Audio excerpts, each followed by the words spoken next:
Hello, friends, and welcome. Today we are here to discuss all things Manifest Delusions, one of my favorite all-time series. So, really happy to be here.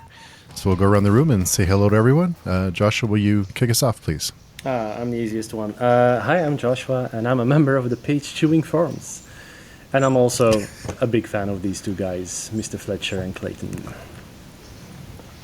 Very nice. And I don't know who let this guy in here. What was your name again? Michael something? Oh, shit, me? Yeah, I guess I'm Michael R. Fletcher, author of some stuff, occasionally. Occasionally, yeah. Mm-hmm. Mostly and cozy, Mr. Snyder. Fantasy. Yeah. It's like feel-good fantasy, really. Yeah. Yeah. And Mr. Snyder. Oh, I lost everybody. Hold on. So he's not actually. He hasn't actually frozen. He's just fucking with us. Yeah, I think he's just He's holding really still. Yeah, he's good at that. Yeah. We'll wait for... I'm Clayton Snyder. I'm like 9.5 feet tall. And fucking terrifying sometimes, but okay. So we'll wait for... I enjoy a good drape. I like the green. I like green drapes. Yeah, we live. Yeah, so we didn't buy curtains, so That's one way of doing it. Don't explain. I'm just breaking ball. You don't got to explain. that is just a blanket pinned to the wall, and it keeps people from staring in. So I'm happy. Does its job, and that's what it needs to do. Exactly. Mm-hmm. I think Clayton's delusion is multiplying himself. I think that's what his delusion is. Yeah. He's got doppels going and shit.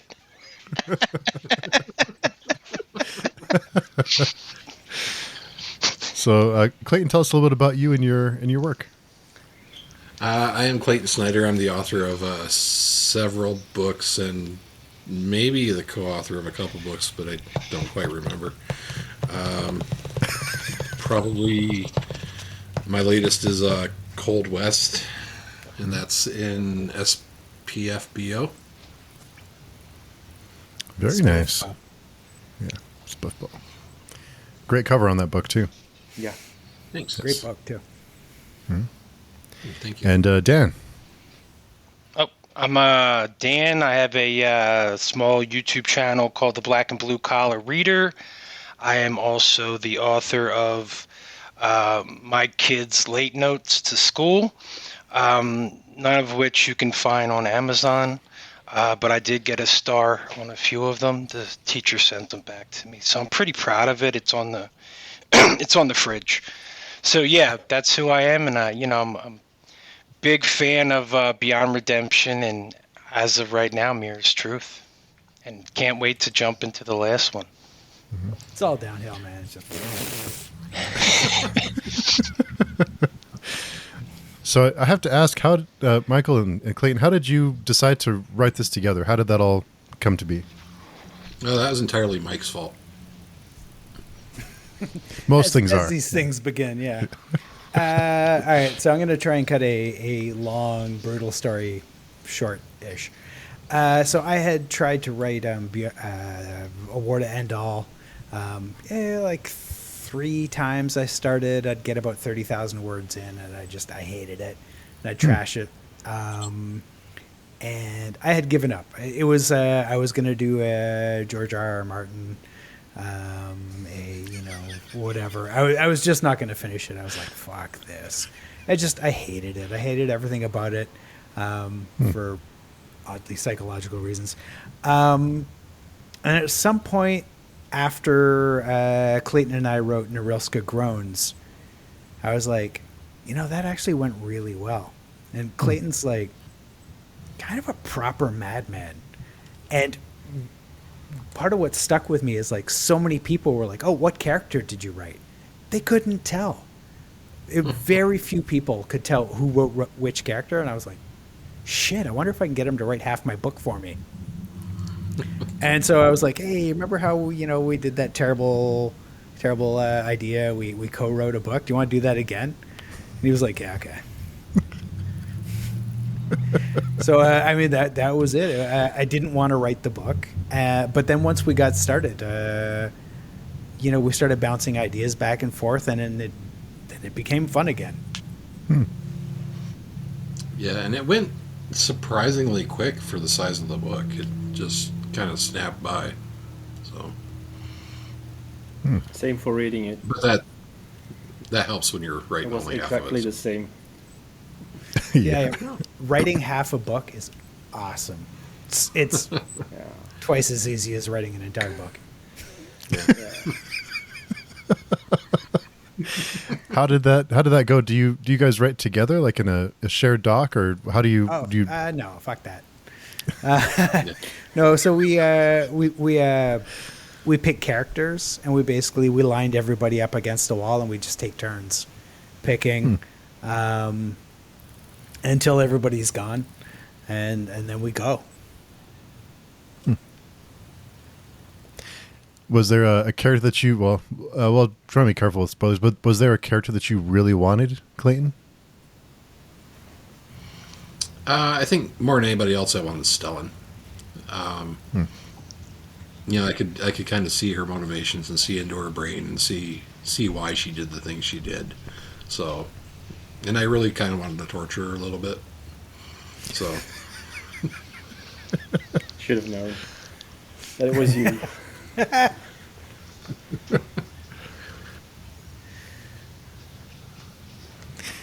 Yeah, we're trying to figure out as we read who was writing what, like which parts were who, and we couldn't really tell. I don't think most of the time. Like Fletcher said in Norilska Groans, same. Couldn't really tell. It felt so natural. You guys are like boop boop boop boop going all the way, and feels great. Reads great. Yeah, we learned a couple of things doing Norilska. A big one was two things really. The first is we edit each other's chapters, and that really helps give it a cohesive feel. And then we did the plot 3 chapters, write 3, plot the next 3. So we'd get together to plot stuff, and then we'd fuck off in separate directions to actually write it. And it's in the beginning that none of the characters are all that sort of geographically close. They're not really impinging on each other's stories too much, so we could kind of it was like, we'd check in 3 months later and it's like, I wonder what Clayton's done. Like, where is this character? Fuck if I know what's happening. Oh, okay, cool. At the end of the story, when the storylines start train wrecking, that's when it got more interesting to write, when it became like, okay, we kind of need to be on top of this. So you guys had like a fantasy draft going with these characters? Like, did somebody get first pick? And did you double up? Like, because I would have picked Stellan too. I would have wanted to pick Stellan too. And like, if you get first pick, does the guy who goes second, does he get double pick? Is that how it worked? No, we're not that organized. no, I think it was a pretty fair one. Okay. Yeah, we basically bounced back and forth. I actually really wanted audio Witchtig, on all you guys or again. Victig, or however you want to pronounce it, depending on which world he's in. Fishtish. And then so I grabbed him, and then I think Stalin was your first pick, and after that it was chaos. I like it. Joshua had jumped on one of our discussions as we were reading through Warda and All, and he taught us. He was telling us a lot of the translations of the names, and like, holy shit, that's pretty neat. Like, I never do that. But it was deliberate, right? Oh yeah. So I mean that dates back to Beyond Redemption. So I wrote Beyond Redemption in 2009. You got to remember, like, I didn't have a published book. I didn't have an agent. And so I thought, like 4, maybe 5 people will read it. Like my close friends. Those were the only people who were ever going to read it. And so I thought, oh, fuck, it'll be cool if I hide like little Easter eggs and hints and shit like that in the character names and place names in German. And it was strictly for entertainment for the like 4 or 5 people who were ever going to read the book. The last thing I expected was for it to actually get published. And then no one changed the names, and I was like, really? You sure? I was like, okay. Not even. And then for so now Germany? 3 books later. What? Not even for Germany. No. So for Germany, the German translation, they changed all of that. Yeah. The translation, they came up with an entirely new names that didn't mean anything. They're much more sort of not entirely. I think they went for a lot of like historical, tropey, heroic kind of stuff, which was funny because I mean that's so not what that book is, but No. it worked. I think. Would have been funny if it was in English. So the That would have German been hilarious. translation, I wondered if they'd do that as like fuck you, but they didn't. They didn't do it. That would have been funny though.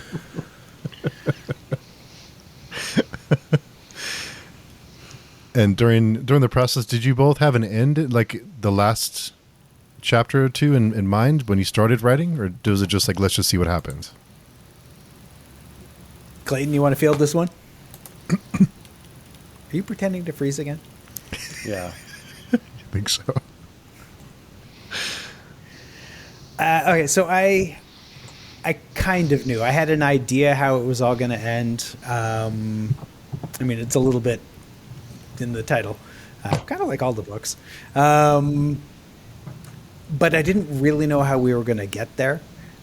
So kind of at the 80% mark, we started having panic meetings, which is where we're both like, oh, fuck, like, how are we actually going to end this? And, much more back and forth trying to figure out how we were going to crash the storylines together and, that kind of stuff. You're back. Yeah. What are your thoughts? As far as the ending, Yeah. yeah, it was a little bit of chaos getting there. I think by the time we did get there, we had a pretty solid idea, and even then, I think we were rewriting the ending as we went until it really fit the mold of what we were, or what Mike was kind of aiming for. I don't think they have internet in North Dakota. Yeah. So somewhere around somewhere between 70 and 80%, we kind of realized we'd missed something. And so those of you who have read it, there are 4 specific doppels who wander off and do stuff. Those were written when we were almost finished the entire book. So we took 2 each, and we sort of sent them off in one of the 4 compass directions to do things, because this is not spoilery talk. And so that was all written when we were about 70-80% of the way done. We sort of paused, wrote all of that, and then came back and started dropping it in and shuffling chapters around to make it all fit. That was fun. It was and that clicked the story, because without that, it was like there was something missing. We can talk more about that later, though. Yeah. He's making another double. Yeah. Back again.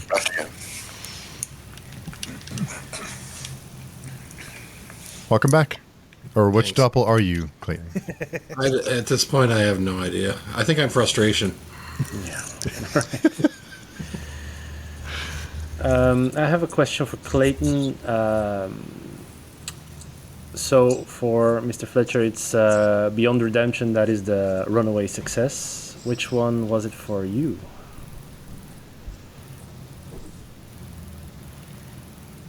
I think I broke him. He's freezing to get out of it. So, Yeah. oh, he's back. Sorry. A runaway success for me. Yeah, the book that you felt like, okay, so now people are noticing. I don't know that I've had one yet. So, honestly, it feels like every one of them is, people pick them up and kind of look at them and go, all right, and that's pretty much my entire career. Which is insane, because so I mean the reason I asked Clayton to write Neuroska Groans with me was I read Obsidian Psalm, one of his stories, and it was fucking mental. Like it was crazy. And I thought, like, this is the right guy to do a co-write with.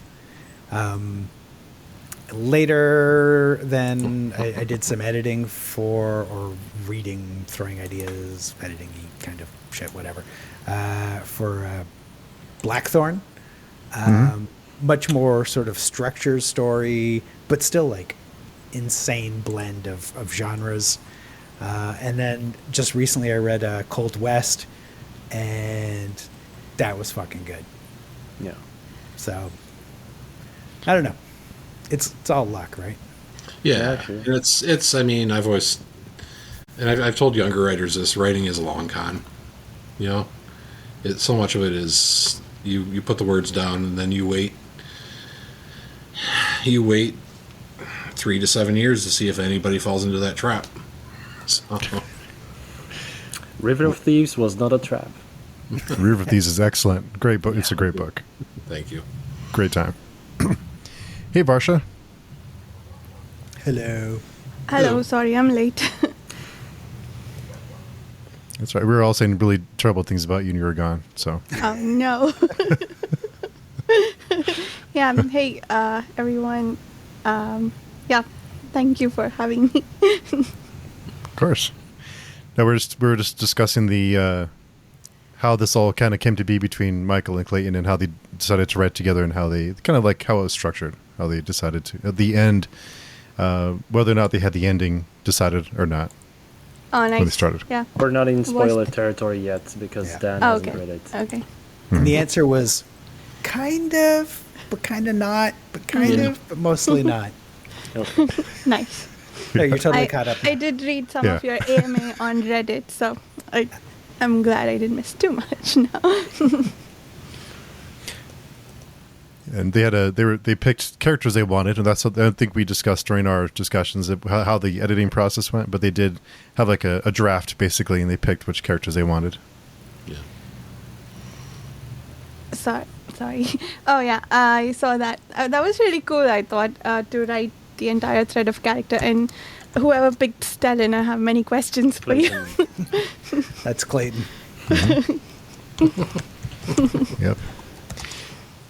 Without getting too spoilery, we were just another thing we were discussing when we were reading is the biblical references. Was that intentional? Because it seemed like there was a lot of kind of like poking fun at religion in general, but was there? Never. Yeah, but we got a pretty good kick out of That those. started with the first book, so Yeah, exactly. and the other series he's written. Yeah, I mean, there's a lot in there. Religion, politics, economics, like, pick your delusion. Is it because you're frustrated or you're just interested in everything? Yeah, I think it's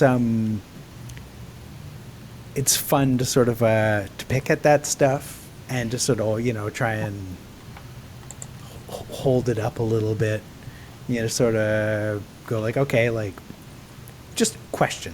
And it's not a case of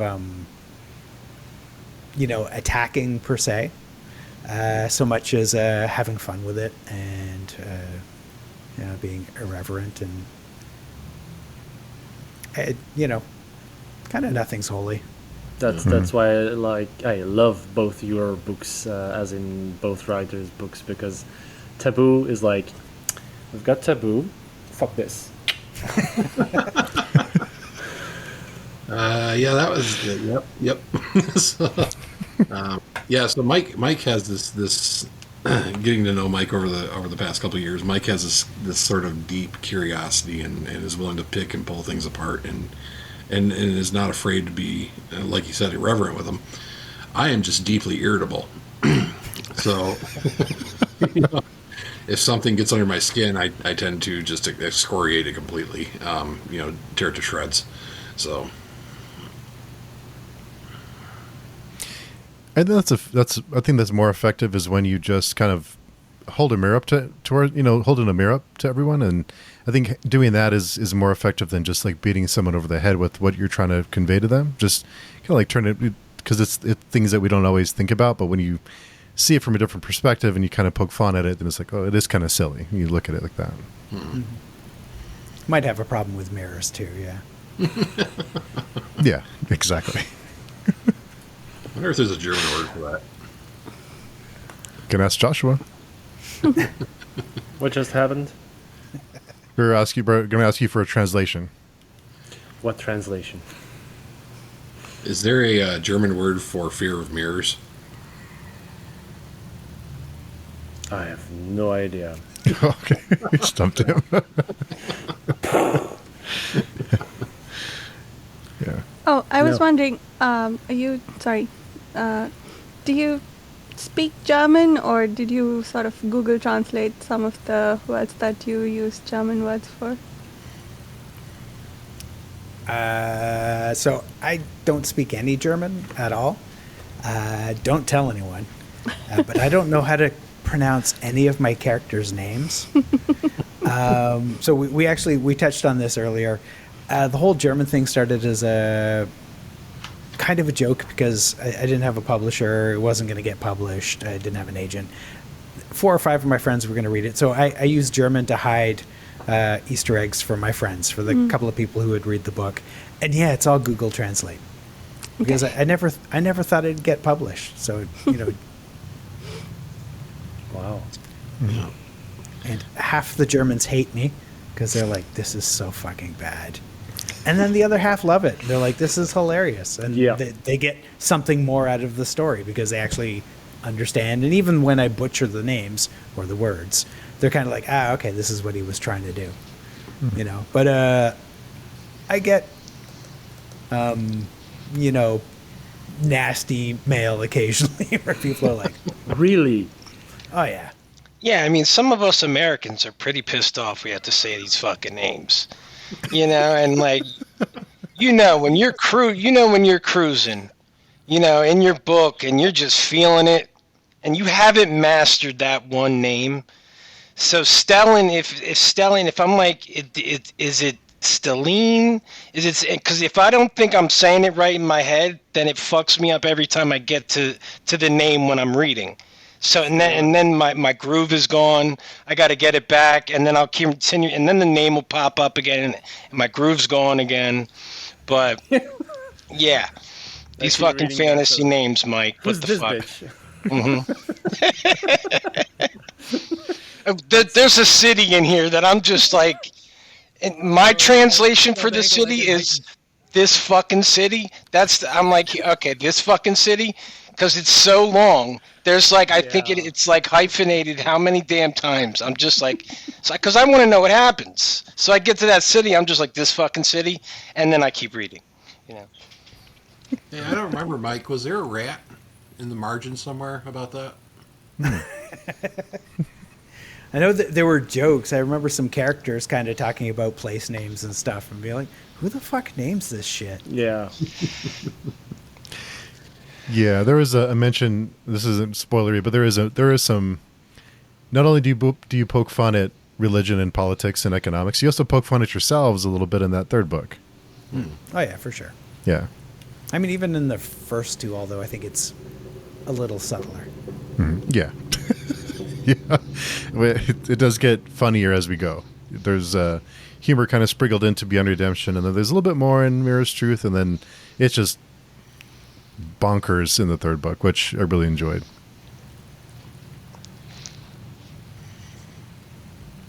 Did you guys already talk about influences for both authors and any inspirations for the series?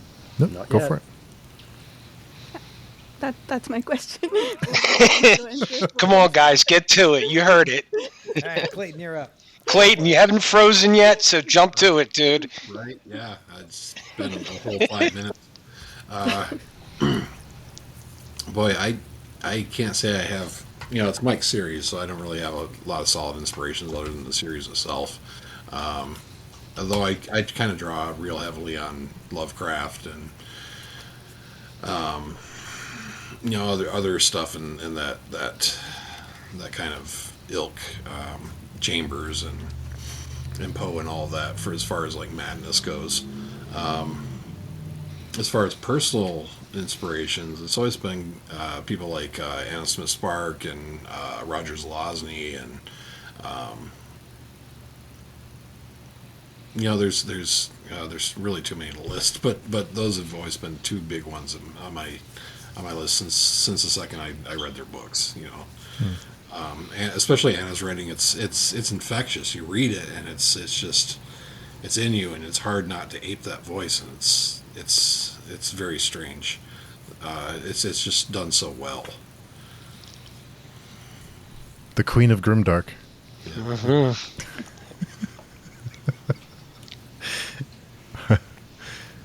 Yeah, it's she's something else. Anna Smith Spark is insanely talented.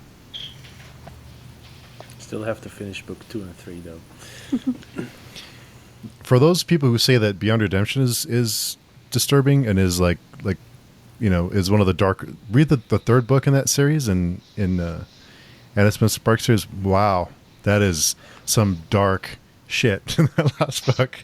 It gets dark. So yeah, you'll enjoy. Yeah. It. Does not care about the happy ending you think you're gonna get. Like, no. Yeah, I had to jump into some of her. I've heard a lot of good things. Yeah, she's good. Yeah. Really good. For influences for myself, I mean, one series in particular was a massive influence for the Manifest Delusions stuff, and that was C.S. Friedman's Coldfire trilogy. And I read those back in high school, and I can't remember yesterday. So it's one of the sort of like base premises, for the world, for the books, is that belief sort of defines or at least influences reality. And I remember reading that and it hitting me like how cool that was. And really Beyond Redemption was me like, okay, cool, but like where can we push that? What if belief defines reality? That's amazing. Now what happens to crazy people? Like, what if you can believe something that's absolutely bonkers, but you can believe it like right to the core of your soul? And so it was that idea, and then me just seeing how far I could push it was the book. And then, other literary influences, like for me, Michael Moorcock is huge. Clayton, as you were writing your chapters, if you wanted to kill someone off, did you run it by Mike first, or did you hesitate, or did you just go for it? Did you have a green light to just do whatever? They just ended up as a red mist.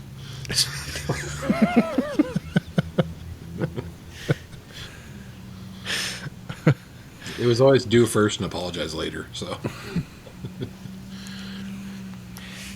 I'm guessing that's probably where the best moments happen, is when there's not a lot of too much discussion. You just kind of go for it, and whatever comes of it comes of it. And I would assume that was the case, but Yep. Yeah. Especially near the end, where the storylines start crashing into each other, where you're like, oh, I've got this idea, and then you read Clayton's previous chapter, you're like, okay, trash my idea. Like, now what's happening? I got to figure out how's my character going to react to that, because plot is bullshit. Plot is boring. What you have is like things happen and people reacting, and that's way more interesting than like, okay, I have to shoehorn this plot into the story. Like, I hate that. If you want unpredictable, don't know what's happening. Sorry, what was that, Clayton? good, Clayton. you have to be at the inn at 3, and that's just not how life works. I mean, shit happens and you deal with it. Yeah. I felt like a lot of just reactions, gut reactions. Yeah, which is, I mean, for me, my favorite way to write is I like to have an ending in mind, but if I don't get there, that's okay. And if I get there in a way that I didn't expect, that's awesome. And basically, especially with the stuff where there's more than one point of view character, it's all about you put yourself in that point of view, that character's head, with their past and what they know. And then you write from that. You're not writing to a plot. You're not like, okay, this is the chapter where this has to happen. It's like, this is the chapter where this character reacts to all the shit that's already happened, and however that happens, you're like, okay. And if that fucks everything up afterwards, you're like, okay, cool, you deal with it. Mm-hmm. And, you know, like the number of times I write myself into a dead end, it's hilarious. Like I walk away from books for weeks because I have written a character into a dead end. And I'm like, fuck. And I just walk away, and it tinkers around in the back of my brain until I'm like, I got it. The character figures his way out. There's no backtracking. Yeah, there's no backtracking and going, oh, okay, I got to rewrite that. It's like, no. You're just going to figure it out. And if it takes a couple of weeks, then it takes a couple of weeks. I've always been a fan of the Chandler method, which is, when in doubt, a man with a gun bursts through the door.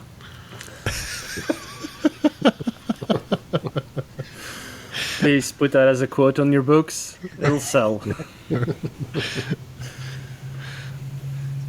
Sounds like a good match, the two of you writing together like that. Yeah. Yeah. The one of the first themes in Beyond Redemption is, do we make the gods, or do the gods make us? And that seems to be throughout the whole series, that theme of whether or not we create the gods or they create us. So was that something you were playing with too throughout, both of you?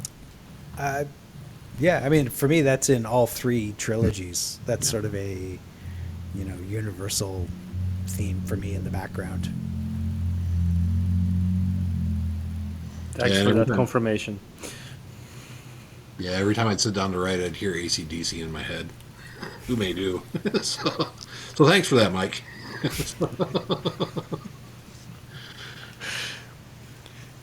What did you listen to when you were writing, Clayton? Is there something that was in the background as you were writing this one? Oh, I think at the time I was listening to a lot of Architects. So...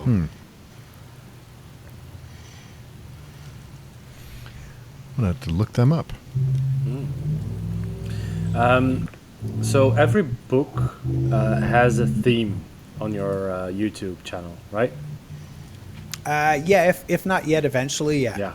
They're all amazing so far. Oh, cool. But is there...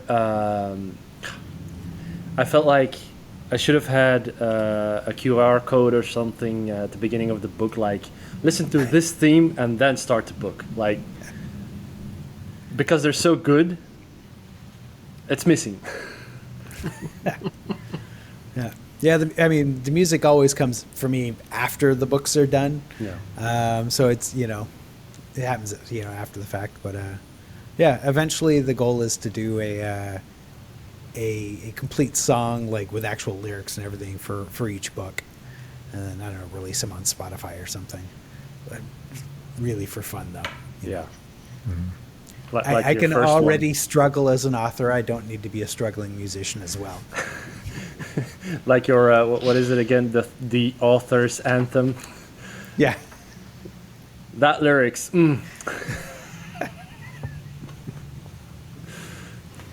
I felt the need to spend money. No worries.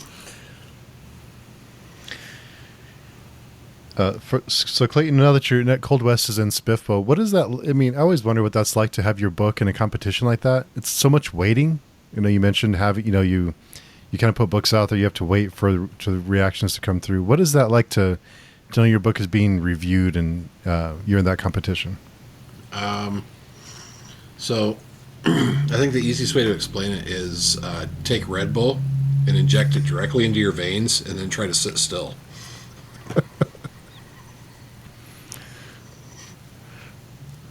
I don't know how you authors do it. It drives me crazy. Yeah, that's not so great advice. And a lot of it's luck because you never know what bracket you're going to be in or who you're going to be up against and what reviewer you're going to get. Might just not be into whatever type of book you wrote. They might be into cozy fantasy or whatever. So you never know. It all has to line up. So that must be nerve-wracking. Yeah, it's always God. I've been in it 4 years on and off, and it's always just a terrible idea. I don't know why I do it every year. It just destroys my mental health.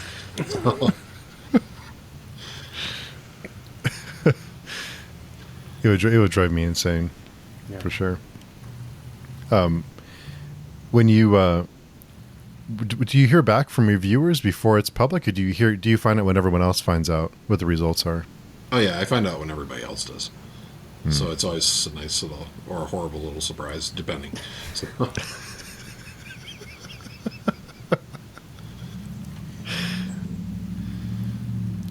Go ahead. Oh, I thought you were going to say something. Luck is huge. Like Blackstone Heart, the 1 year, I think one of the teams gave it like a 4 or something like that. Like, had it landed with them, it never would have even made the finals. Like, it landed with pure luck, the one group who, like, loved it. And that's huge. That's just luck. And, Norilska Groans, there were teams that liked it. There were teams that were like, that was interesting. The one team that loved it, and there were teams that were like, for them, it would never have made the finals if it landed with them. Yeah, I don't. Who has read Norilska Groans? Anybody Not yet. else? Okay. It's brilliant. It is. It is. It's a masterpiece. But I had a question, but it's a spoiler one, so I'm not gonna ask it now. I had a question about the humor. I think Wigtig and Doubt were my favorite threads of humor in the book. I was curious if the same person had both. And also I think the book as a whole had a pretty cohesive sense of humor, I thought. So did you guys have to work on that, or did it just click because you know each other so well? No, I think it was I think we know each other's sense of humor fairly well, so it just kind of blends. As far as Wishig and Doubt, those were Mike. So. Cool. I think the horse is my favorite character in the entire book. Yeah, Dan, Same. you're in for a treat. You're in for a treat with the horse. It's not Arsehole? No, No. different horse. Oh, man. I'm a fan of Arsehole. And That was a good horse. with him right now in my book, and I think he's one of my favorite animal companions already. Mm-hmm. You're in for a treat. Till you meet Yeah. Doubt's horse. No, I've already been in a treat. I just think the character works were just exceptionally done throughout both books. I mean, I'm in my second book already, and I love these three characters. I love their dynamic, and their inner dialogue. People are telling you that these are some fucked up people. These are horrible people. Nah, man, these are regular people in a fucked up world, man. And I see so much, and I hate, it's horrible to say, but I just see myself in some of them. And if you don't, you're perfect, and there's nobody perfect. Like you are Witch-Tig, and you are lying to yourself. Because I just like how, you kept the themes with the characters so, so thorough throughout all the books. I did see, one of the first two, a negative of people, some people saying being redundant. Sometimes these their inner dialogue could be seen as redundant because you want to get across a certain feeling or insecurity but listen, man, when I'm in my head and there is nobody that repeats themselves more than an insecure me in my head. You know what I'm saying? I say it over and over and over and over and over again in the same fucking situation in the next chapter. It doesn't matter, but I would say, I have heard one or two people talk about the redundancy here and there, but that's how I saw it. I saw myself, and I love the dynamic between these characters.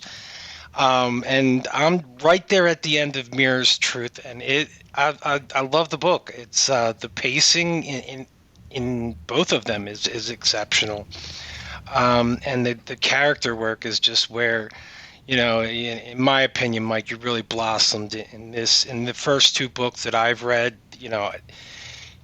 I hate these characters, but I fucking love them. And like, I'm upset when something, these are horrible human beings. We're in Mirror's Truth, quick spoil, Witch Tig gets freaking mutilated. I'm like, yes, that's exactly what this guy needs, right? He needs that, and still it's not his fault. I love these characters, and it hurt when he got hurt, but you wanted him to learn his lesson, but him playing his real character, he's not going to learn a lesson. I love that, because that's shit. I'm 40 fucking 5, and there are lessons I still haven't fucking learned in life. You know what I mean? But I just feel the character work is exceptional, and the dynamics are exceptional. And I know I had to get to the last one, the War to End All. I think that's Witch Tig on the cover, and I just can't wait to jump into it. Yeah, like 2008, I was working as a sound guy in some dingy rock club, mixing like shitty bands, like a lot of shitty bands. And I remember thinking, like after reading yet another heroic fantasy, I was like, this is bullshit. Like all these fantasies with this great character arc, I'm like, fuck you. People don't learn.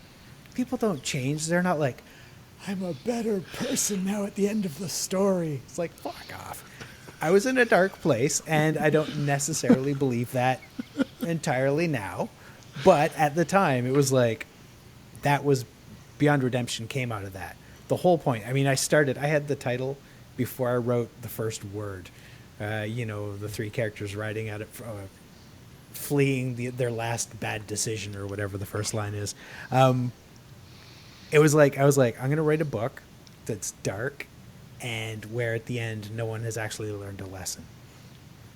No one's coming out of this like a better person. And that's all I wanted to do. And as in, life imitates art, and art imitates life, because, do not give me something that I've seen over and over and over again. You'll lose me within the first couple chapters. And you took a risk. There are authors out there that are taking risks. There are self-pub authors out there that are taking big risks, and I love that. And I hope that continues, because that if you take a risk and it lands, man, that is, that's a double reward right there, in my opinion. And you are not following the same old. And that's how that's me in every medium I choose, in my music, and the movies I watch and the shows I watch. Like, give me something new. And I don't know, this was just perfect. And then listen, if you guys want to jump into spoilers, I think I could probably jump off and give you time to discuss it. But hopefully, I can come back and we could do this again, upon a reread or something.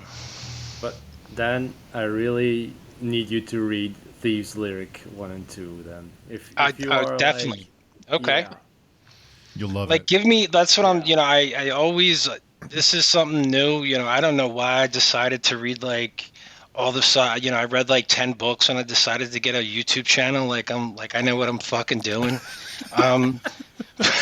But I did that, and I'm that person that jumped into Game of Thrones and got into reading because that was what I was looking for, this dark fantasy thing, and that ended. And where did I go? I had nowhere else to go but into books, so that's where I went. And I don't, I haven't read that much. I haven't read that many authors because I started when I wanted to read again. I'm like, oh, what good fantasy series are there? And everybody tells you, and you're like, oh, okay, Brandon Sanderson. Well, there's like 10 books you have to read of that too. So I'm like, that's like 10 books of one author. You know what I mean? And I didn't get any flavor. I didn't really get out there, and now I'm getting out there. But enough about me. Why don't you guys talk about your spoilers, and I'll jump off, and I will read a bunch of dark stuff, and I hope we get to do this again, okay? Hey, so Dan, Yeah. Dan, DM me your address, and I will send Okay. you the Thieves Lyric 1 and 2, and we'll read them together. Do that. Okay. I'm already on it, all right? Okay. So You'll send me get your that ding in address a and few I'll minutes. send them to you. Okay. All right, you're on. guys. Have a good night. I appreciate everybody, Dan. and I hope to see you guys again on another one of these, okay? Thank you, Dan. For sure. All right, Have a bye. good one. Thank you. Later. All right. Now we can get into the meaty stuff. I wanted to react immediately with you don't become a better person.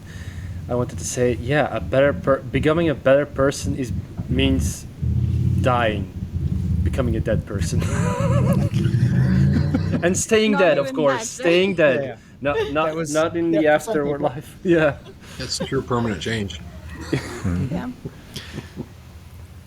So I did have a bit of a personal question to ask, and if it's too personal, don't feel free to tell me to go away. But I was curious about your own religious beliefs. Are they?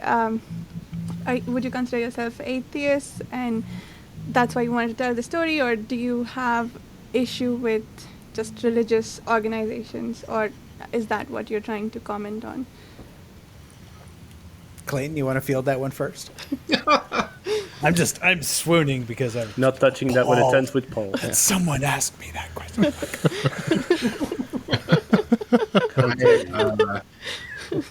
I don't necessarily believe, but that doesn't really affect. To be honest, it's not the belief that bothers me. It's a lot of times the God bothers that bother me. So the people that are almost militant in their belief. Extremists. Yeah. Yeah. For me, on the one hand, I would say I'm an atheist, except if I have to go by the actual definition of the word, and being a writer, I probably should. I'm an agnostic because I can't actually prove either way. So, I mean, I come from a place of like show me the proof, like anything. And I mean, sort of like the grander your claim, the grander your evidence needs to be. Like if you're like, shit falls down, you can go, you drop something, and I'll be like, yeah, it fell. But if you're going to tell me this, like, there's this Bronze Age bearded dude in the sky who, doesn't want me to do a whole bunch of fun things, I'm kind of going to need something, like a little evidence. That's just me. And I honestly, like, the last thing I want to do is actually attack anyone's belief. It is different things for different people. For some people, it's a level of comfort. I know a lot of people where the actual like religion and the God side is kind of secondary to the social connection for them. And they're going to church because it's a big, they get to belong to something and it's a community. I think that's fucking great. If that's what you need to get that, like, go do that. Didn't the beard guy fall through a window in a church and die?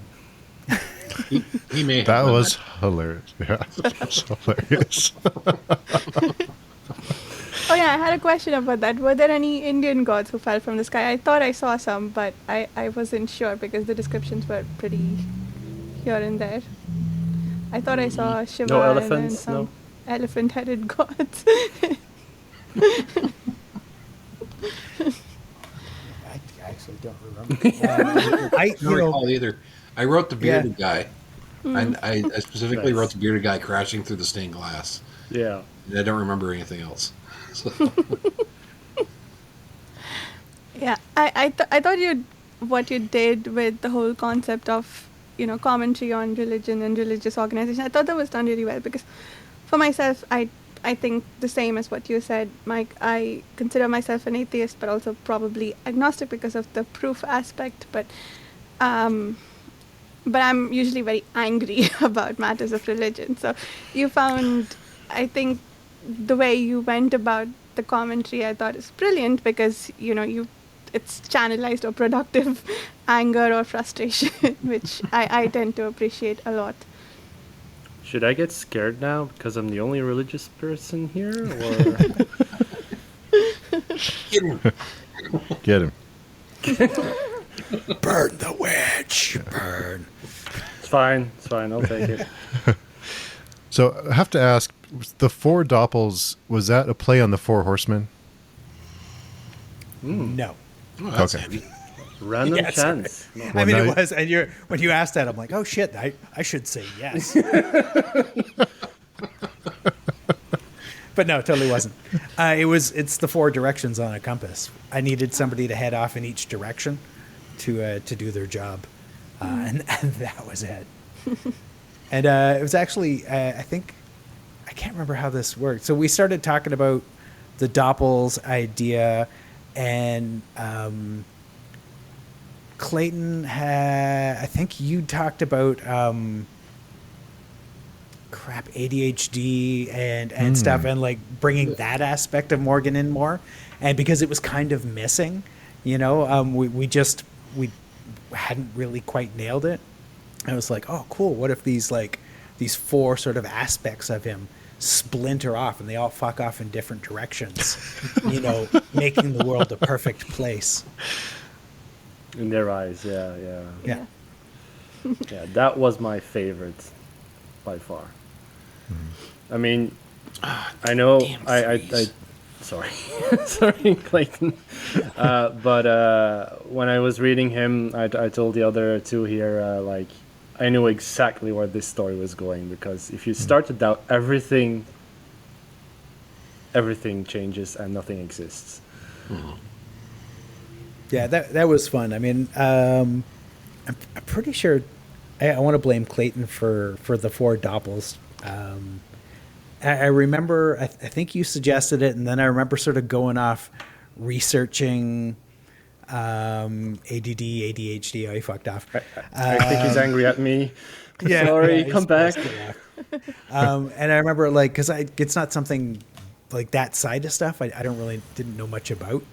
And there just happened to be like four, sort of big ones, doubt, taboo, all that. Yeah, and it worked perfectly. And then we had sort of a list of traits for each doppel, sort of what's the word I'm looking for? Ways they manifest, or in Powers. real people, in reality. Yeah, more like it's sort of quirk, tends to right? manifest. Yeah. Do And you after both that, it have was two just and two? push it. Yep. Yeah, we had two each. Nice. Yeah, one of the lines taboo, or one of the sections, eat my flesh and drink my blood. I think that's you, Clayton, right? Yeah, if that was taboo, that makes sense, because I was picking on maybe the Catholics a little bit. So. Yeah, the toasty and the yeah. Transubstantiation, yeah. So I think so, Clayton. I think I can blame you for this one. The scene where he's killing the prostitute and keeping her alive to make her suffer longer instead of not letting her die. That was pretty good. That was like, wow, that's fucked up. That was entirely my fault, yes. What did she do to you? I mean, She walked into my brain. Bad place to be.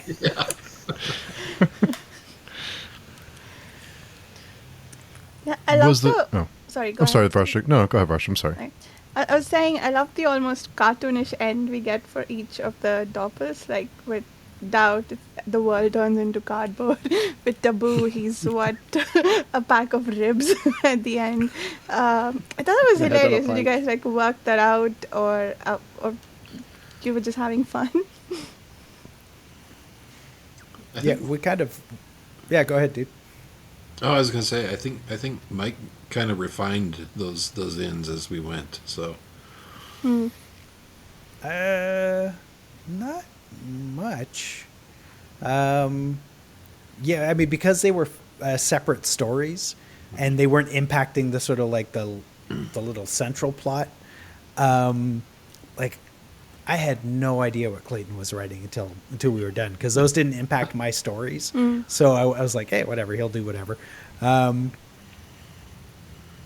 Yeah, so I mean, yeah, that wasn't like we didn't carefully plot how each one. I had no idea how he was going to, make manifest taboos, until later when I read them. I was like, oh, okay.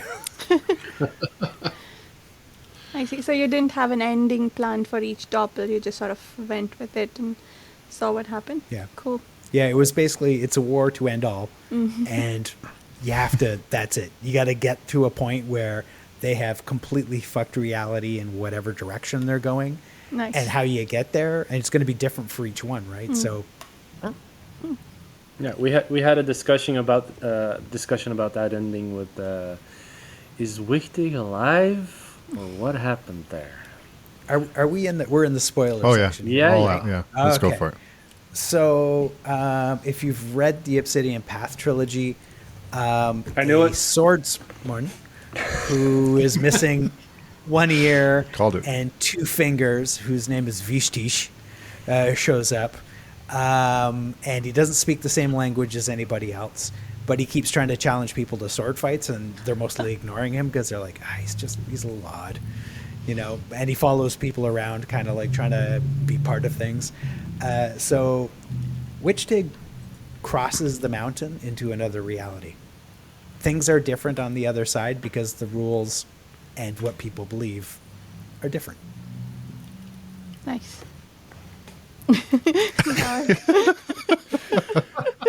I own those books, but they're in Sweden at the moment. Ah. Now I want to read them even more. Yeah. I was convinced for a little while there that this whole world was like painted, and it was like a Truman Show type of thing. And with the two of you writing it, I thought this might be like something like it might be bonkers, like a Truman Show kind of thing where the world isn't really like it's just like gonna fall over like it was all painted or something. So yeah, I feel silly now saying it, but I was like convinced. I was listening to the horse is my problem. That was actually probably the best thing to do. So I'm not going to explain it at all, but you're not entirely wrong. yep. It's sometimes you don't tell the reader everything, right? But you're not actually entirely wrong. And the horse did not lie, Oh, Really? ever. Nice. Well, shit. Now I have to go back and reread those yeah, sections. that fucked me. Just And how the horse, like, you can't count past 4.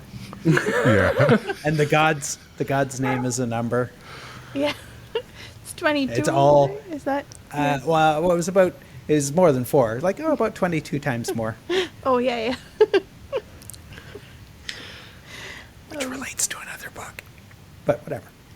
So the horse never lied. Nope.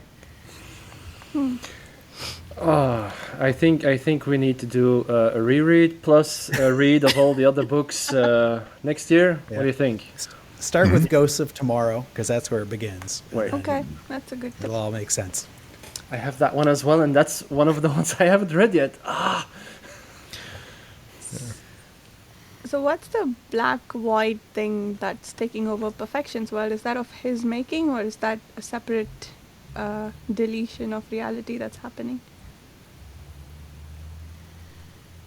I'm not Did I sure read these that guys. Who wrote that? Yeah, wrote this book.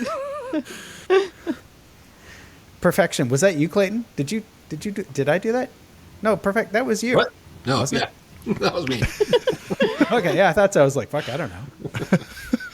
The Black Void with Perfection. Yeah. That was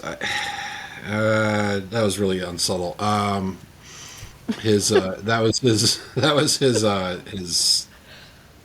His actual. So you know his little rituals. Mm-hmm. that was the consequence of him not performing those rituals anymore. Oh, wow. That's the thing he keeps feeling, because when he doesn't do the ritual for a while, the itch starts building and it's getting closer and he starts getting tense. And he does the ritual and it backs up. I totally didn't get that. That is what OCD is like. Fuck. Can't believe I didn't get that. Wow. Fuck, I'm done. Oh, Yeah. that's awesome. I thought that was because perfection, everyone else sort of destroyed their own worlds, but perfection felt different because I thought it was external, the thing that's destroying the world, but it's not. I love that. Yeah. Yeah. Also, Clayton, why in an infinite loop? What has Stalen done to you to deserve that fate? It was like, and this is where Stalen ends. Wait, what? Sometimes I just get this urge to be really, really, really evil. Yeah. That was kind of the perfect ending for her, because, I mean, like, right from the first book, she is craving punishment. Yeah. That is a punishment, all right. Did she have the worst? Like, not the worst. Not the worst isn't like good or bad, but just like the most. Like the worst ending, like for the characters, it seemed like that was the worst. Like she had it the worst out of all of them, and I guess she would probably deserve it. She's a terrible person. I loved her I love the character, but she's not exactly, not going to win like like Woman of the Year awards or anything. So it seemed like it seemed like she kind of deserved it, but yeah, I mean, I don't know. Depending on the universe, Steve. Depending on what universe. Yeah. Clayton's just mean, though. Right.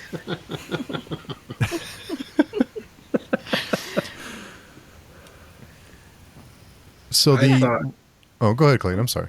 I was going to say, I guess she had done it to herself. This constant rejection of the things people were trying to give to her, love and acceptance and all these things, and in pursuit of the things she imagined everyone was taking from her. So she had earned this hell on her own. Yeah. And it's a bit like the hell she was already in, I suppose, with her circular thoughts about whether or not she's loved. It's just a manifestation of that, I suppose. I did really like Stellan's arc for a lot of reasons, because there was so much unexplained and it didn't make me mad. And I mean, I guess I'm not that kind of reader. I don't care if things aren't explained all the way to the tiniest detail. But I don't think we ever found out what happened with her and the mother, right? The first bad thing that she did, because of which she got kicked out. And like she just randomly ended up in Maya's head. We don't know why. And I love that. It fits within the parameters of the world. It still feels natural. So, yeah, I loved what you did with Stella. Yeah. Well, thank you. Who had Morgan? Which one of you had Morgan? That was me too, wasn't I think so, yeah. Pretty sure that was you. it? Okay. I thought Yes, I thought yeah, his, it was. I thought his arc was pretty fitting because of his delusions and what had happened to him. It felt like that was a natural conclusion for him. I don't think he would have been able to be what he expected to be, given his how you want to call it, OCD, I guess. Yeah. It's Yeah, he's another one that it's part of what I try to do, at least with the characters, is give their ending a little bit of what I thought maybe Mike was building to. So with Morgan, this was the culmination of everything that Morgan had gone through, all his trauma, all his foibles and quirks, and his absolute need that kind of lay inside him. So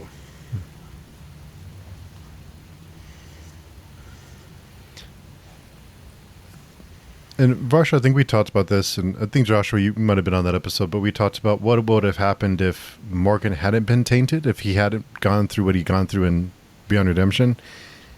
how different would the character have been had that not happened to him?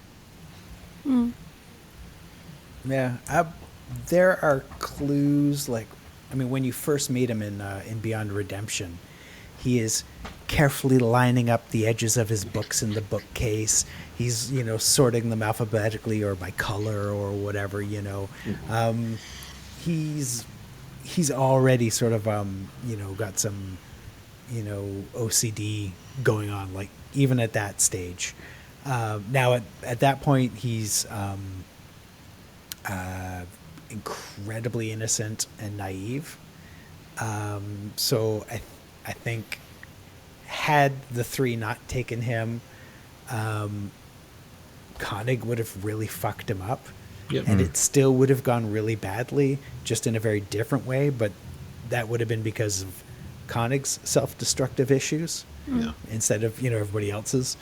So I think it still would have ended badly, and I mean, it kind of gets, I think, sneakily mentioned a couple of times. Like he's not super bright. He doesn't ask a lot of questions. He's very accepting. Like early on, I can't remember her name. So in the beginning, there's several children that Koenig is trying to turn into gods, and they keep dying or going wrong.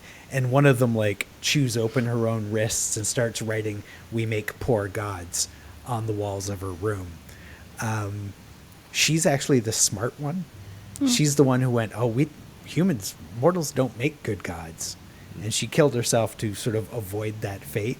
But Morgan is just like, I'm going to be a god. I'm going to be a good god. I'm going to be a great god. I'm going to make everything make sense. I'm going to make this world clean. It's going to be perfect. It's like, oh, good luck, buddy. Yeah. How'd that turn out? Yeah.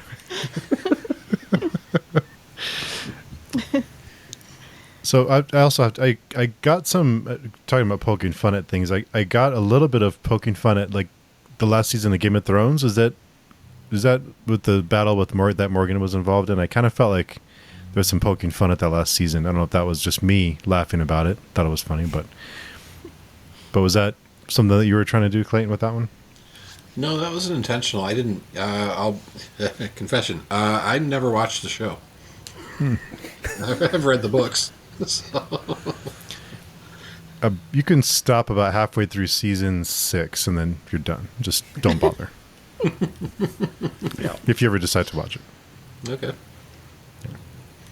When the dick jokes start, it's like, okay, I'm done. Things just like totally change. It goes from very serious and then there's like dick jokes and it's like, okay, something's different here. And if you see a coffee cup, then you went way far, too far. That's the last season, right? The coffee cup?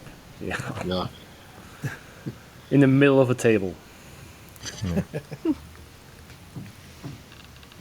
Wow.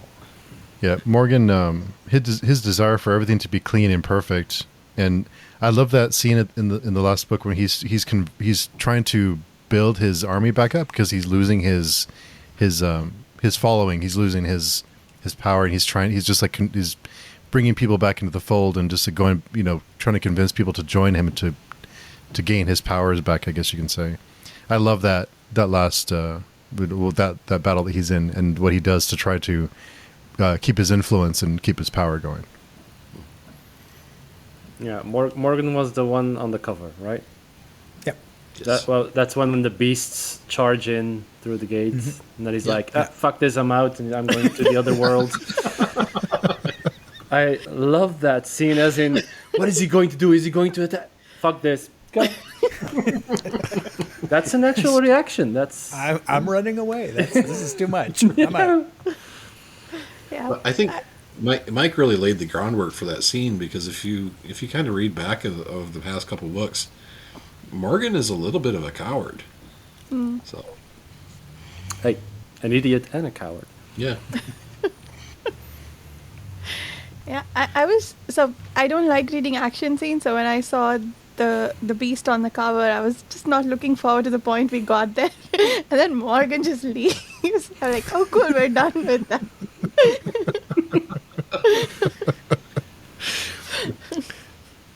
Yeah, I think. Yeah, action. Yeah. Oh, sorry, Mike. Go ahead. So I was gonna say action scenes are they're kind of a pain in the ass because I mean, on the one hand, like a lot of people like them and they're exciting if they're done well and stuff. But the thing is, you know, once you've read one, you've read an action scene, and so I mean, a big part of the way I try to write is it's like never do just the thing that's that's done. Like, oh, this is the big wizard battle. Okay. You know, that's always the point where I walk away and I'm like, how do I do a wizard battle that no one's read before? And that's like in every series. I mean, at some point there's in all of my trilogies, there's something like that's going to happen. And each one is like, okay. All right. So how do I do this so that like the reader isn't like, oh, cool. It's the wizard battle. We felt that so with it's something different. We felt that with Nacht, definitely. With Pech and Nacht. It's like, oh my god, stab, done. Oh, yeah. That was hilarious. That was awesome. Your battles are to the point. It's Yeah. Well, that's the other thing. Like you just like death. It's often kind of fast and brutal, and especially in a world like that. If you're busy talking, the other guy's going to be like, "Sweet, this is my chance to kill him." Yeah. And I love that with Gehin, that's how she burns everyone. I especially love the scene with the King of Gotlos, I think, where he's trying to manipulate her and she's like, yeah, screw that, you're dead. Yeah. Yeah, that's one thing. Oh, go ahead, Mike. No, go ahead, dude. I was gonna say, I think that's one thing you and I both agree on is that as far as fight scenes and death scenes and all that, everything is. I mean, if you ever a boxing match is the only time a fight goes on a long time, or they live. It's just not. If you've ever been in a real fight or seen a real fight, it's pretty quick, it's pretty brutal, and it hurts. You're done pretty quick. So, and it makes sense. I think that's why.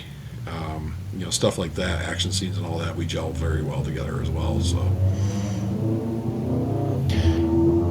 Yeah, I think I know some people just like love action scenes and they go on for pages and pages, and I just don't care after a while. Like, Yeah. It was like how to write a sword fight. Like he stabbed him in the gut and fucked off. Like, there you go. Yeah, especially which for book readers. was that? Sorry, go ahead. Yeah, I don't visualize when I read, so action scenes I just cannot care about them because I don't place where anyone is. So yeah, it's nice to read a book that doesn't have a lot of them. again, I think I'm the only man out here. I really, really love action scenes and long battles and stuff. But your books are so refreshing, I don't need them. This is just how it is. Plain and simple.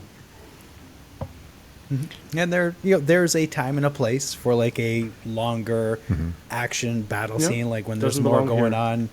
on. The Obsidian Path, which you haven't read, has more of those, just because of the nature of that story, because it's very different than the Manifest Delusion stuff. But there's much more. I mean, you've got wizards, sorcerers, necromancers, elementalists.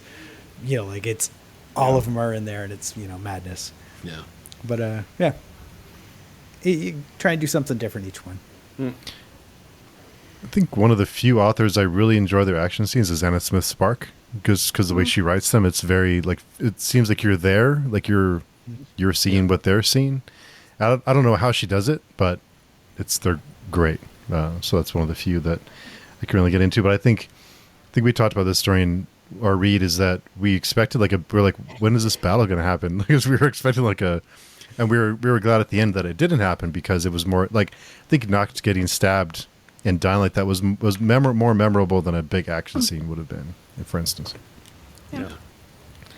It had a very I forget the name of that Marvel movie where half the world is destroyed. I forget Infinity what War. it's called, but Endgame. it felt like that scene. Yeah. That's the sense I got from the book. Awesome. Yeah. Yeah, I was hoping for that ending, and then when it came, it was like, excellent, man, excellent. Yeah. Those last words. Oh fuck. Oh. Wow. Done. Wrestled over that ending. It was like, really? Really? Is that how we're going to end it? I'm like, For such a dark, gritty, like blood-soaked, guts everywhere, pus, whatever, and then I laughed at that ending. What just happened? Steve said it best. It was like a feel-good ending. Yeah, I mean, it's kind of the ending that I think all of us kind of expected. Like, not exactly, but I think we all expected. We didn't expect like them to, sing "Kumbaya" at the end or anything. Like, it's if it wouldn't have been that, I think I'd have been disappointed. If it would have been like even a semi-happy ending, it'd be like, I don't know, what's going on. It wouldn't have felt right. yeah. This was perfect. Yeah. I mean, like Beyond Redemption, the title of the book is a bit, on the nose. Yeah. Yeah. And even though I missed Bedecked, it's like I understand why he's not there. It's perfect. Yeah. Yeah, so many people. I got so many messages, people asking, like, oh, is he coming back? Is he going to be in the third book? Yeah. And I'm like, dude's dead. There's a cost to this shit. Like, it's meaningless. Everything he did becomes meaningless Yeah. if he's like, oh, hey, I'm back, guys. Like, fuck that. He's the last sane man. This isn't a Marvel movie.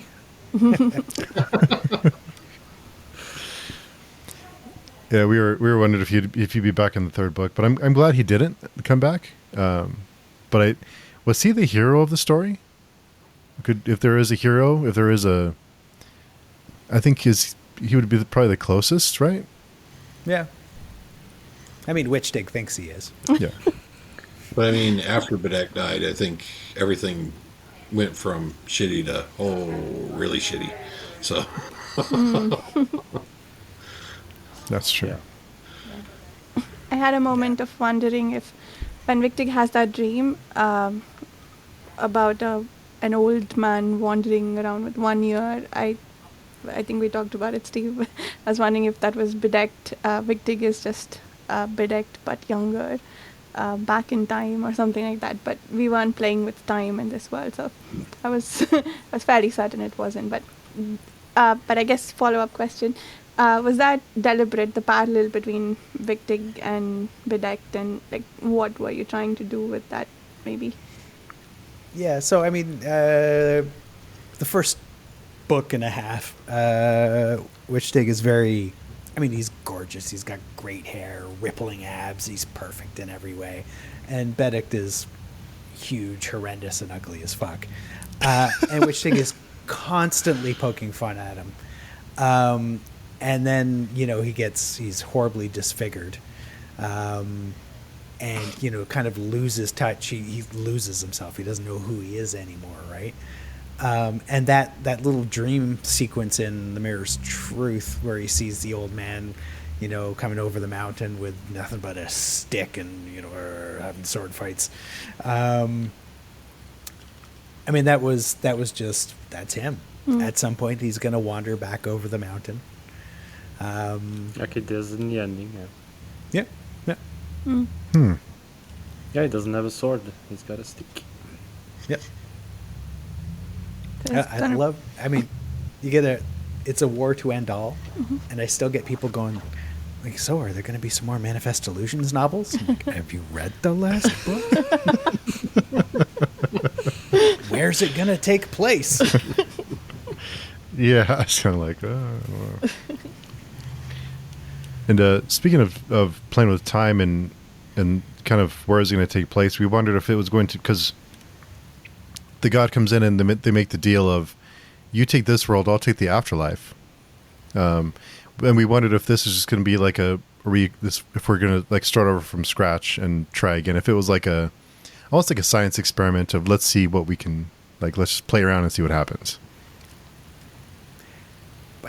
Yeah, that would be going into spoilers for a different trilogy timeline stuff, so I'm going to leave that one alone. Really? Okay. Stop taking my money, sir. Please. Is this trilogy already written, or is this something that's your? Oh yeah, it's all finished and published. Oh, okay. It's probably Sorry, third book comes out probably there on my shelf. December. Oh, okay. Sin and Sorrow. It's the last book comes out in December. Oh, City okay. of Sacrifice. Okay. All right. Okay. Right on. Looking forward And to with it. any luck, things will make sense, but maybe not. I don't know. So I guess Do it in my head. being in spoiler territory is probably the wrong place to ask. But is there a sequence that these should be read in, if they're all connected, or at least referencing each other? Does it matter? No, it doesn't matter. Okay. That's also great because I felt like that, like you can read those books apart or whatever. That's what it feels like. I'm not saying that it Yeah, it's very much the intent. Like you don't need to read any of the other trilogies to understand and get everything from one of them. Yeah, It's all that interconnected shit is background entertainment for me, and I kind of don't care if anyone else gets it. Aw. Sorry, but I gotta entertain myself. Sorry, Clayton, you were about to. I was just going to say these aren't Cosmere novels, so you can actually read them without having to know anything else about the other novels. So, What's that? I was going to Have say. you read Malazan? I've tried. He tried, yeah. We're gonna try again. So Norilska Groans is not in the same universe. That's Wait, it's fine. Was it? No, It's not. I know. can't remember. Yeah, Norilska Groans was our alternate history. Okay. So There is one character I'm a little sad we didn't see again, and that was the Slaver from Beyond Redemption. I know he went into another level of the afterlife or the after death, but we did see Deeb. There was another Slaver in the third book, but I was a little sad we didn't get to see another Slaver of that powerful again. yeah, I don't know what his name was again. Crap. Yeah. Not Draken. That was the dragon. Let me look it up. I'm probably I wrong. had to know it to write Morgan's chapters, and I still don't remember it. Yeah, I'm gapping out on the name. Yeah. But I mean, kind of like what that character was done, and I don't really need to write that again. Yeah, it's just really creepy. There was a level of fucked up there that didn't require repeating. Yeah, with eating With the fight. people, with the stew Yeah, and yeah. stuff, and the slaves that go on. Oh God, yeah, that was That was some terrible. great images, nightmares. And Gehirin, or is that how you pronounce Gehirin? It's one of my favorite characters. Was that decided before you started how that would end? Oh, her ending. Mhm.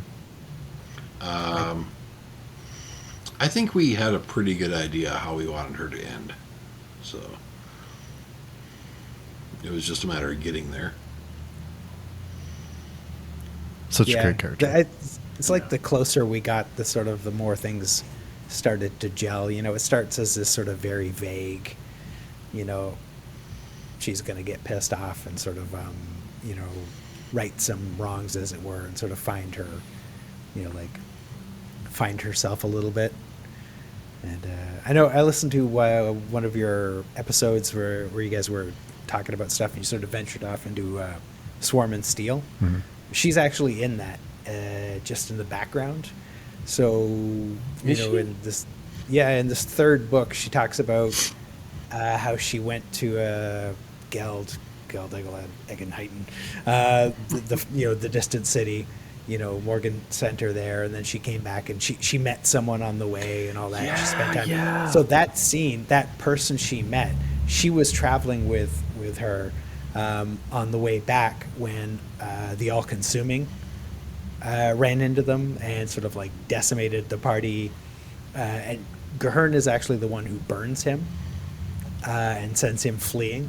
But he never knows her name, so she's never mentioned by name. It's just a random hasbrand. Yeah. Yeah. Huh, that's interesting. Yeah, and Anomi is in the in your short story collection, right? There's a short story about Anomi. Oh yeah. So crap. Which one was that? Yeah, I can't remember what it's called. For the name of the story. Yeah, so that yeah. was basically I took a tiny little part of Beyond Redemption and rewrote it entirely from her perspective. All these connections. Yeah, very interesting. So is Stellan in hell, basically? Is that Her hell. her hell? Right. Yeah. So you're a believer then? Ooh, he's been called out. Sure.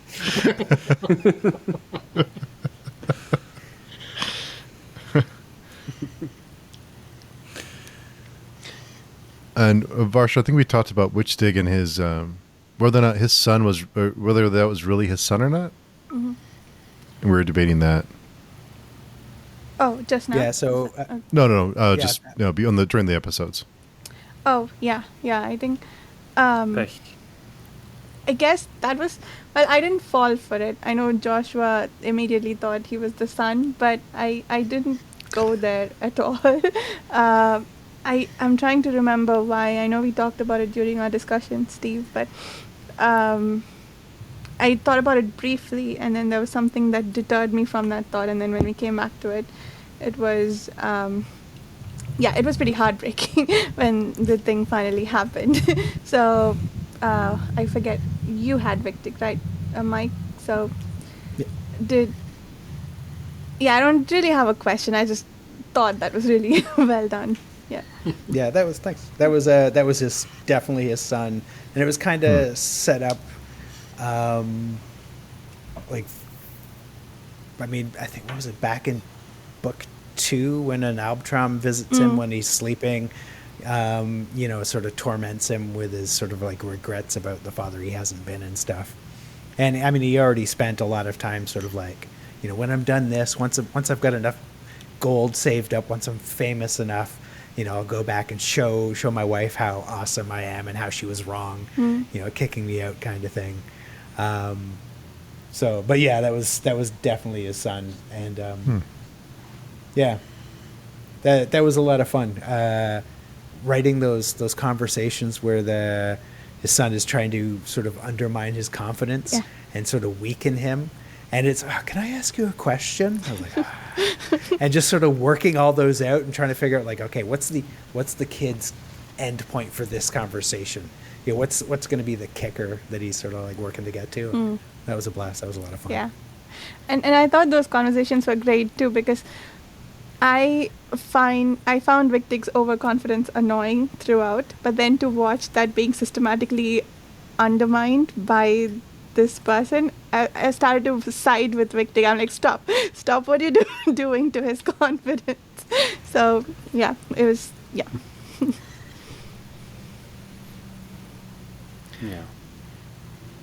Yeah, I was. Sorry, Joshua. Go ahead. Bad luck, right? Pech. Yep.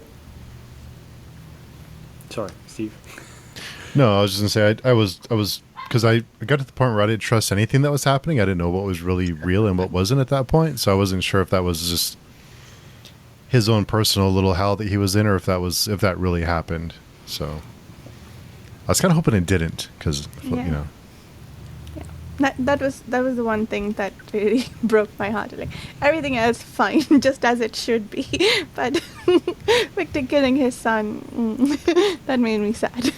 But you guys did great. I mean, we're debating if our sanity is still working. Are we insane? Is this really happening? Mm-hmm. Yeah. Perfect. Yeah? Yeah,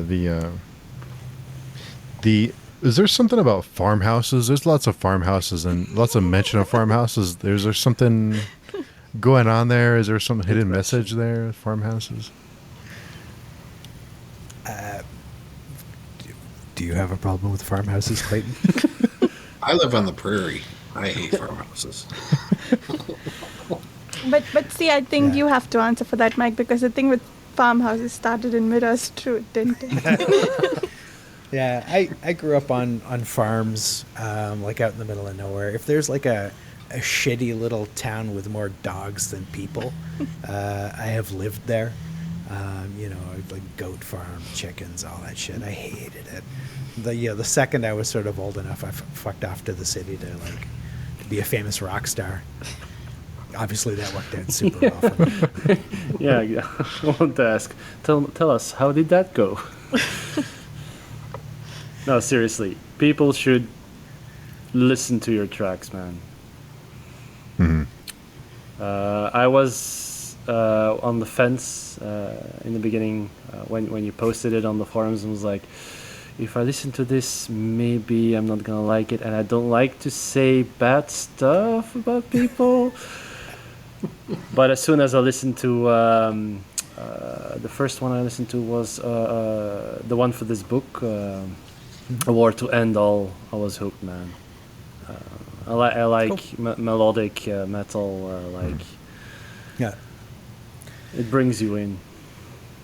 Yeah, I mean, for me, it's a hobby, and like my goal is to someday actually manage something that sounds like it was done by someone who knows what they're doing. You know, I'm like, I will get there, and it's it's like tiny little increments of improvement, hopefully. But yeah, it's fun. It just takes me away from words completely, and you lose yourself in it. There was a line, I forget which, I was thinking of Sacrifice, or it's page 405, I'm not sure which chapter it is in, but to ascend to divinity meant you shed all shreds of rationality. I love that. I'm not sure who wrote that, but it was excellent. That sounds like Clayton. Yeah. But, I don't know if I wrote that. Really? It's Any idea Morgan. what character is that? See if I can find Is that Morgan? Morgan, yeah. It's Morgan. I must have written. Dude, you're a genius. That's awesome. Yeah. good stuff. Or you're smoking or drinking, or tell us. No, It's working. I'm sadly sober. Sadly. No, I love that. And it's because don't you have to be a little insane to willingly be a god, or to willingly, you have to be a little insane, right? Well, Be a I god mean, who I would accepts think. worship. that's a good point. That's what I got out of it. I don't know, maybe I'm way off, but I thought that was great. It's very, thought-provoking. And Koenig, who had Koenig? Was that Koenig. me? I think that was you. Oh, okay. So you had the How long two ago characters did you both facing off. write the book? Are you sure you're sober, Clayton? I'm pretty sure it's just sure. a lot of things. A lot of things go in here and then just die. So, So Steve, you're going to die in his next book. yep. Yeah, I'm gonna die. I'm gonna die in one of Michael's next book, so I'm excited. I'm really looking forward to reading that. But no, I did wonder about his end, because I wondered how his end would come, or what would be his last scene. So what went into that? Remind me how he died. He stabbed himself in the eye. I feel less bad for forgetting. Morgan wanted to make him perfect, and he was nah, not having that. Oh, And that's right. Don't take my flaws. That's all I am. Yeah. Okay. Yeah, I think Mike might have had a hand in that as well. So, yeah, I believe Mike had a hand in that as well. Because I have no recollection of that. he might be interviewing the authors of the book. We don't know, but I know I love that too, because I think flaws are what make art and people and everything. I think the flaws are what makes it authentic. I mean, because I hate to bring AI into it, but when you look at something like AI and it tries to be perfect, it's not. It doesn't have the same quality to it, and those flaws are what makes it special. I mean, you look at a painting or whatever it is, any piece of art, or even a person, and without flaws, then it just doesn't seem real. It doesn't seem right. Something's off to it. It just doesn't seem. Right. Something's not good. They talk about that with faces. Perfectly symmetrical faces, people will look at and find something, even when they're attractive or considered aesthetically pleasing. People will find something off about them. So an asymmetrical face 9 times out of 10 will be more attractive or more pleasing to people. And that's, the theory of flaws kind of just buries itself in that idea. So I had all these like great, like thought-provoking moments, and Clayton's like, "Did I write that? I don't know. I don't remember that shit." Like, okay. So each of you had a character thread, right? What did you do when they come together, like in this scene with Koenig and Morgan? Well, I guess both of those are yours, Clayton. Yeah. But did you have scenes in which characters that the other wrote had to come together in yours? Yep. So, Gahern, I wrote Gahern, I think. Pretty sure I did. yes. I wrote Gahern, right? Yeah. And he wrote, say, Morgan. Mm-hmm. So they sort of, their stories collide at the end. But I mean, kind of the way we handled that is we never try and avoid telling the same thing from 2 different perspectives. Like he wrote Morgan's story up to the point where Gahern arrived, and then I start Gahern's story there. So it's, I mean, we still got to work together to sort of get the 2 characters together. But he's sort of like his Morgan's chapter, there, as I recall, basically ended with Gahern showing up, and then it's her story now, and so it's all her point of view, and whatever happens to the poor kid is. That's It's cool. up to me at that point. I've got him in my hands. Just trying to look at my notes and see. But yeah, I really love the without flaws. Koenig's end. I thought that was great. And that may come back to me later.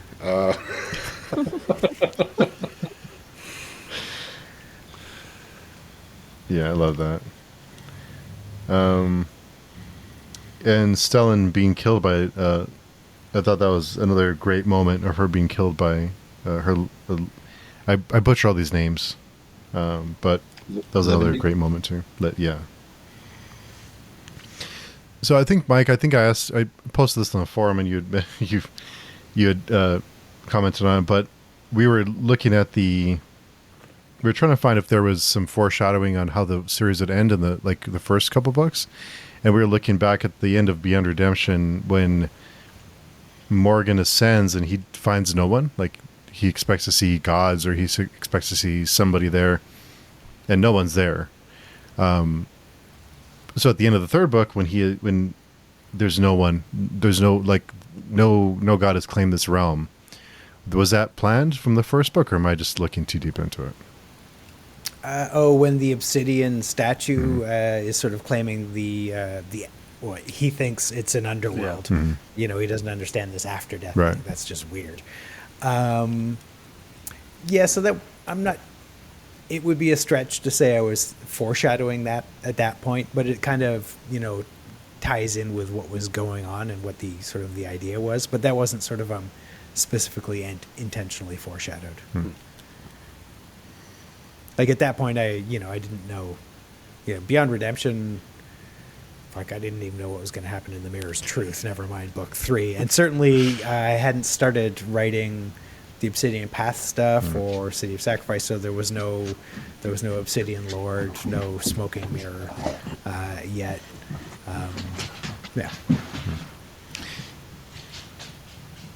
What was I about to ask you? Yeah. Well, that's the thing about the writing and the reading of the books, as in, like you said, Beyond Redemption when I read it, it felt like a project for yourself. Like, I'm gonna write the book that I want to read, that I'm gonna have fun with, and I don't know which one that is for Clayton. As in, which one of the books that you wrote, like, this is for me. This is the one I'm having fun with. Oh, I think Thieves started that way. Okay. But most... Because I haven't read the Obsidian Psalm or Black I Thorn didn't have a lot of fun with Psalm, to be honest. That book kind of broke me a little. Thieves was a lot of fun. I haven't written anything I've really just had a lot of fun playing around with in a while, and I think that's probably my next project. Is something I can kind of sit down and just go a little crazy on and do something for me. So Yeah. Oh, looking forward to it then. Yeah. So I was trying to see what else I had on my notes here, but I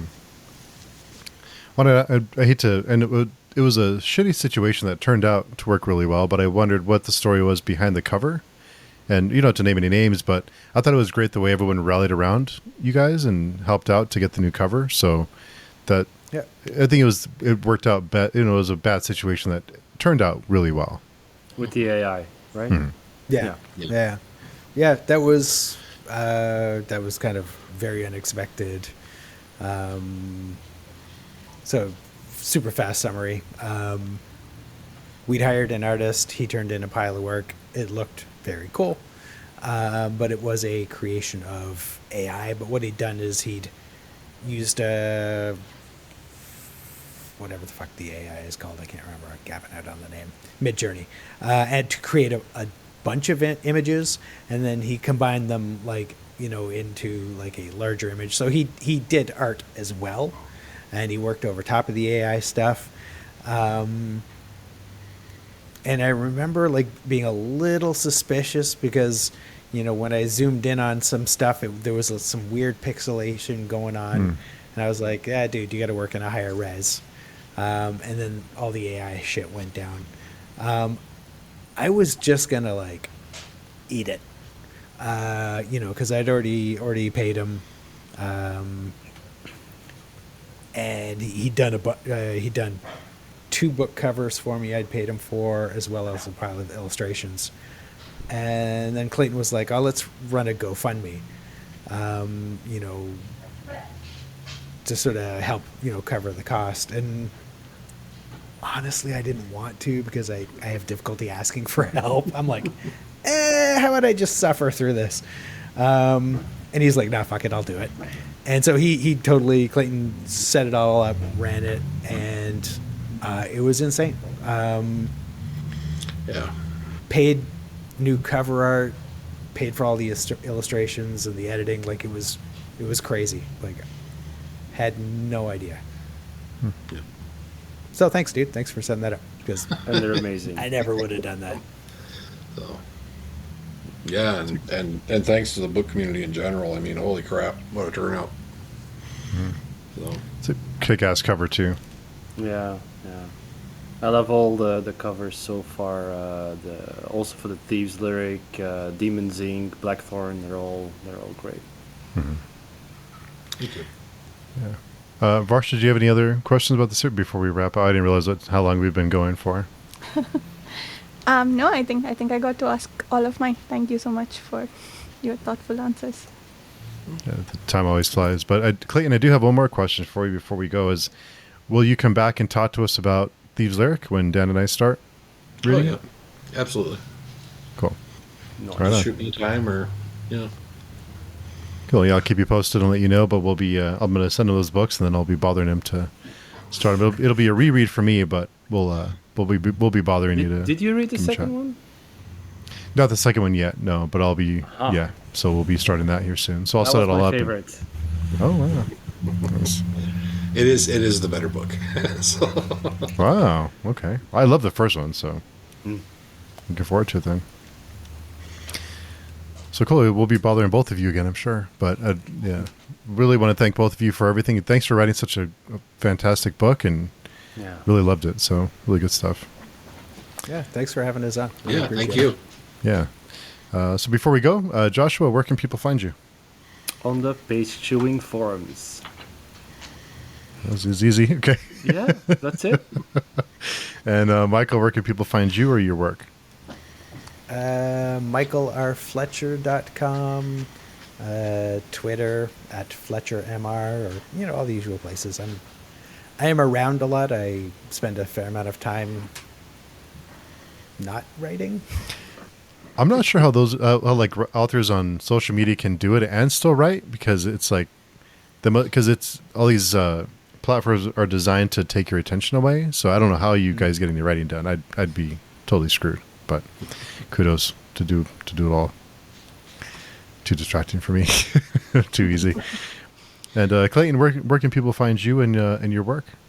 Find me at Twitter, mostly just at Clayton Snyder 2. And my work is all on Amazon. Awesome. And I'll put links down below. And Varsha. You can find me on my YouTube channel, Reading by the Rainy Mountain. The About page has other ways to reach me and links to my podcast, and I hang out all the time on the Page Chewing Forum. Nice. And the Bright Threads in the Tapestry, don't forget, podcast. Oh yeah, the podcast is called Bright Threads in the Tapestry. Oh, yeah.